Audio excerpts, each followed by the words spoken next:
Hello, this is a trade site trade recap. I wanted to talk a little bit today about our bar counting tools that we show all the time.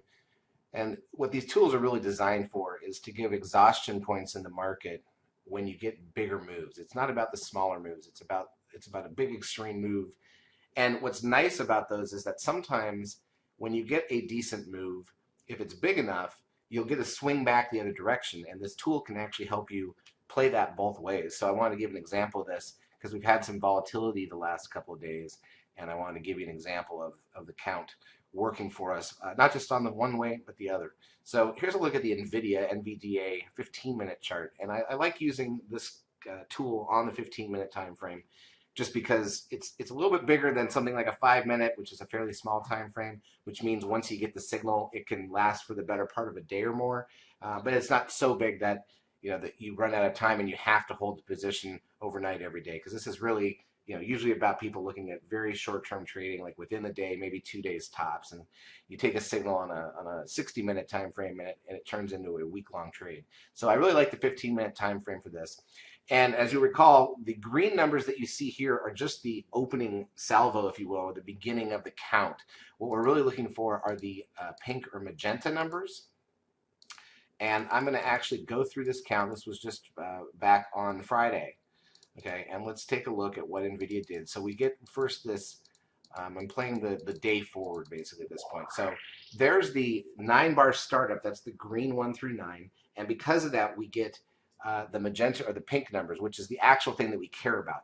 What we're looking for is that to get to a 13, and that's going to give us the exhaustion point. So let's keep moving forward, and I'm going to go again. Remember, every one of these candles is a 15-minute candle. So there's count 9 in the count. And remember, there's certain parameters as to what gives you these particular numbers, and it's a way of looking at the bars before it to determine if you're getting near exhaustion. So I'm not going to get into the math here. What I really want to focus on is just how it works. So there's bar 10, and you can see there's bar 11. We come up to the end of a trading day. Boom, bar 12, and that's fine. Now, see how we then get a gap up? So this stock, compare it to all the other days you see on this chart. For like 6 7 days, it was fairly tame, fairly flat. We're finally getting a little bit of energy, which is why the count actually was able to play out this time. And then we get a gap up on top of it. So the stock has made a very big move over the course of 2 days. But what this does is, if I finish this first candle of the next day, and sorry, that was Thursday first, this is Friday, the 9th. Look at that. On the opening candle then, with that big gap and push up, we get the 13 exhaustion. So what that means is, because we did have a decent move that led to that, we would anticipate that this should be the high for a while in NVIDIA, and we look to go short as soon as we get a candle that rolls over. And there's the candle right there. So you can get short on the NVIDIA right there on that candle. And your stop would be up above, okay, the highs of the session so far. And let's just keep moving forward. So how does this play out from here? All right, so now because we're moving back down, now we're going to get a new green count to the downside. And again, you'd say to yourself, well, okay, I mean, we've already made some money. This is working. This is good.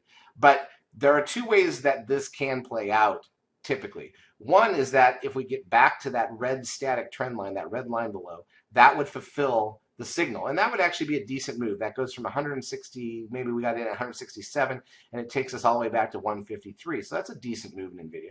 The other one would be if you get a new green count to the downside.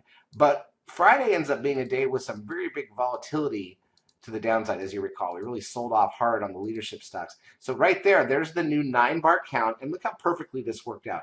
We got the green 9-bar startup count to the downside, and it also brought us, when we got that, to the red static trend line. So the question becomes, all right, are we done with the short? Should we be out of the short? But what's interesting here is, because we've got some momentum in the market, we're now 7 candles into a new Comer, that's the magenta numbers, count, looking for a 13. So let's stick with the trade a little bit longer and see how this momentum plays out. And what you'll find here is, as the rest of the day wraps up, see how we're at 10? Now look where the stock's at. We're down under 144, and we got the 12. And here's the thing. We're going to run out of time for the day. I wouldn't blame anybody at this point for taking the trade off the table anyway, because you've done pretty well here. I mean, we went from 167 down to a low of 142.5. and you get a bounce back because it's the end of the day on Friday, right? People are going to close out their short positions. Nobody wants to hold it over the weekend necessarily. But let's just, what happens if we had? What happens if we had held out for that trade into Monday? So here's Monday starting. That's the little gap down. And when we complete this first candle on Monday, look what happens. The exhaustion buy signal, 13 buy signal on NVDA on the 15-minute time frame, Monday to start the week. And then let's take a look. How does it play out for there? And I'm going to speed through now. Monday and into Tuesday, which is where we're at right now. Look at that. So first we got the 13 exhaustion signal up top after 2 days of decent movement. And then the reversal and the market starts to roll really hard. And we end up with a 13 buy signal exactly at the low.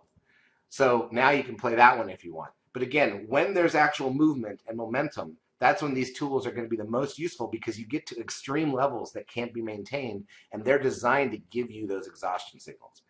This has been a TradeSight Trade Recap.